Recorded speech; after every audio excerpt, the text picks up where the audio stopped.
Good day, farmers. My name is Hank Saisai. I'm AgriBank's technical advisor for crops and poultry. In today's session, we are going to cover a very interesting topic, soil testing.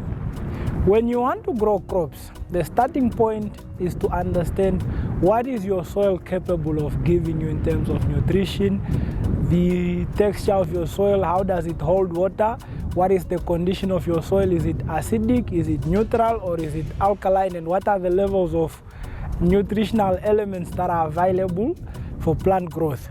So in so doing, before you grow any crops, it's essential to identify a site. We have a site at this beautiful farm. This is our site. And then you need to know what was the history of this site. Previously, last year, December, this site was used to produce fodder crops such as wool grass and blue buffalo grass. So this is a cultivated area where the farmer does production of grass. Now that she's planning to go for another planting season, it's essential for us to do a soil test at this specific site and to understand what is the soil having in terms of nutritional reserves. The three main nutrients that are needed are nitrogen, phosphorus, and potassium. So one way to test the soil is to take soil samples from this specific site where she normally produces the grass. What we'll do in today's video, we are going to use these two spades, a bucket, and these plastic bags. So we are going to collect 20 sub-samples from this area. The method we are going to use is the zigzag method. So this will be my first starting point. I'll be digging the soil to a depth of 30 centimeters. Then I'll be taking 5 to 10 steps from the first site. I will pick soil samples from there. I'll go in that direction, then I'll come back in the other direction in the middle of the site. Then I'll go in that direction, then I'll finish off on the other side of the garden. So these 20 sub-samples that I'll collect here, at the end of the session, I'll have to mix them into this bucket to come up with a composite sample. This composite sample should be representative of the entire site that is used for grass production. After that, we are now going to do what we normally say, labeling of the soil sample. We will indicate that the soil sample was collected on this date, at this specific farm, who is the farmer, at what depth, and we give a small history of saying the plot that was used for this production of fodder, it's plus minus a hectare, and then we have collected 20 sub-samples, and these sub-samples were collected at a depth of 30 centimeters, and then we had a composite sample that must tell us what level of nitrogen, phosphorus, potassium, and other trace elements are present in the soil. And also we will look at the condition of the soil. We will also try to identify what type of soil is this farmer having, because we will look at the composition of how much of this soil is sand, how much of this soil is silt particles, and how much of this soil is clay particles to determine the type of soil that the farmer has. With the type of soil that the farmer has, we will be in a position to know how does the type of soil on this farm affect water retention, how does it affect the release of nutrient, and how does it support plant root growth. So that is what we are going to do in today's session. With these two spades, this is what I'll be using to digging and taking out some sub-samples from each site that I have identified I want to collect some soil from. And then the sub-sample, I'll be putting it in the bucket.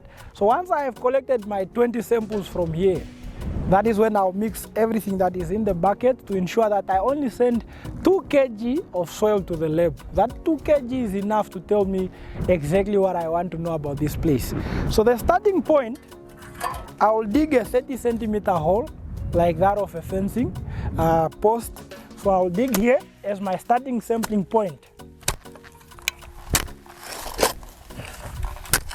As you see, I'm trying to dig a very small hole that is having a depth of 30 centimeters to ensure that at least this is the first subsoil, this is the first layer of soil known as topsoil, which is essential because in the topsoil, that is where you find all the vital elements that are needed for plant growth.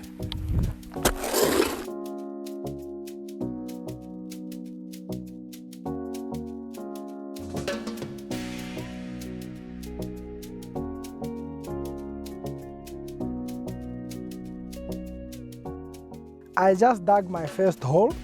I'll use this shovel to check if this planting hole is 30 centimeters, because from this part of the shovel to the tip of the shovel, this is usually 30 centimeters. This is my topsoil that I have to grow crops. So if I put in this shovel, it's exactly 30 centimeters. So what I do, I will take this first shovel, I'll slide it in at a 45-degree angle, then I'll take the other shovel, then I'll slice from the top. And I make sure that from the top until the bottom, most of the soil should fall on the other spade. Then what I do next, I take my bucket, and as you can see, my bucket is clean and dry, there's nothing in there. I'll pick a handful of soil from the first hole, I'll put it in the bucket. That is my first sample from the hole. Then after that, I have to close this hole to ensure that whatever happens here, I don't cause any harm.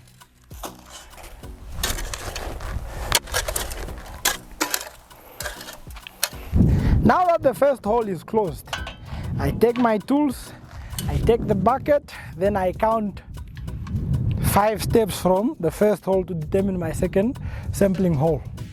1, 2, 3, 4, 5. So here I'll have to collect another sample. So I do the same procedure like the first hole. I dig the 30 centimeter hole here, I slide the spade in, collect a subsample, throw it in the bucket.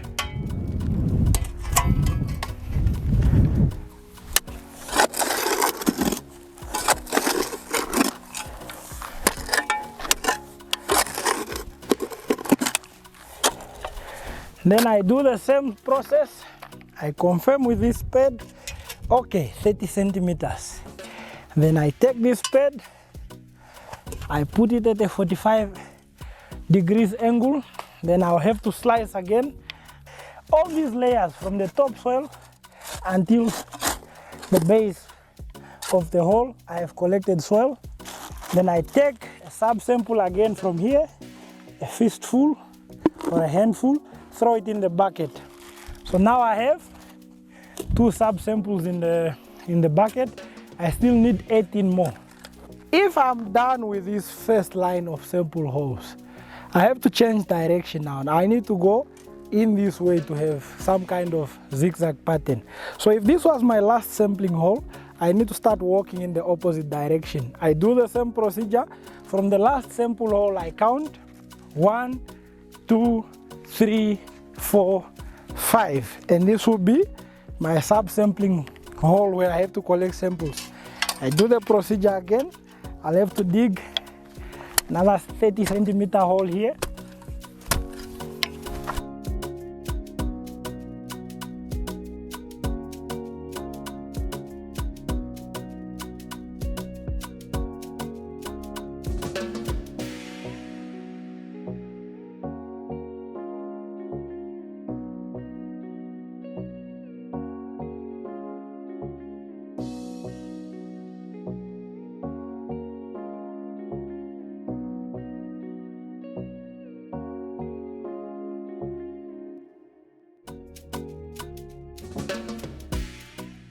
This is my last sampling hole, the 20th subsample.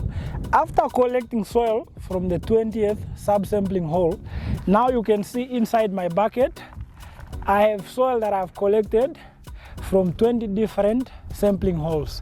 Now, this area is plus minus 1 hectare. So these 20 subsamples, they have to give me what I call a composite sample. So what I do, I have to mix this soil very thoroughly to ensure that the soil is well mixed.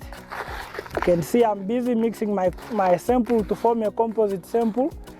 When I'm sending this to the lab, whatever is in here, be it small stones, be it the root system of the grass which previously grew here, I don't remove anything. I just keep mixing the soil nicely to ensure that there is an even mix. And then what I do, I need to get one small bag here, my sampling bag. Then I have to fill this soil, this bag, with at least 1 to 2 kg of soil. I do this in the bucket. This is what I will be sending to the lab. This is plus minus 1 kg of soil. I make sure I seal the bag nicely. I tie it up by the end. After filling this bag, you don't send this bag just like this. There's another process that has to follow. We need to label this soil sample. Nowadays, because we are trying to create a soil map for Namibia, the first thing I'll do, I'll have to pin the GPS location of this soil sample. Where did I collect it from? You can use your smartphone.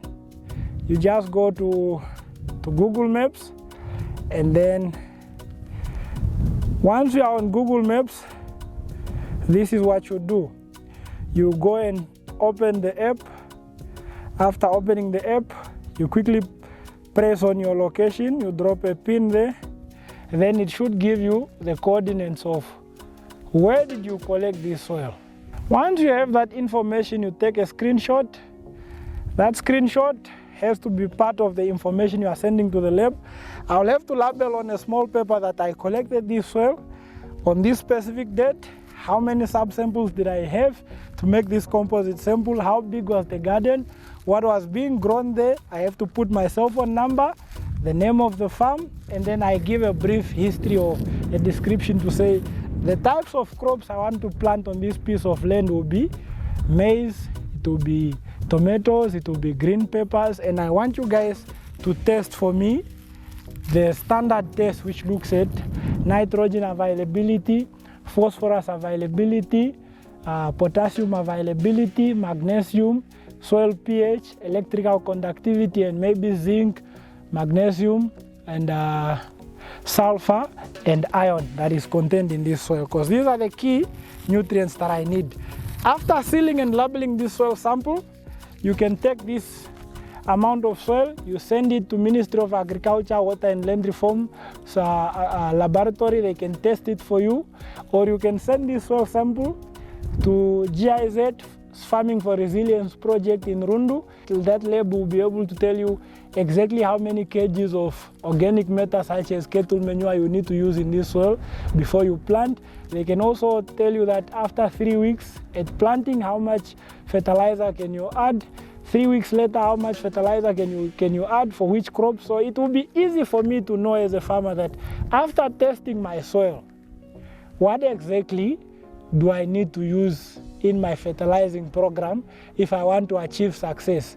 Remember, this is part of management. If I'm able to manage my soil very well, whatever crop I grow in this type of soil, I will ensure myself that I'm going to have success, because I know what exactly I need to add to this soil, how much of it must I add, and when must I add it. So that concludes today's session. Thank you so much.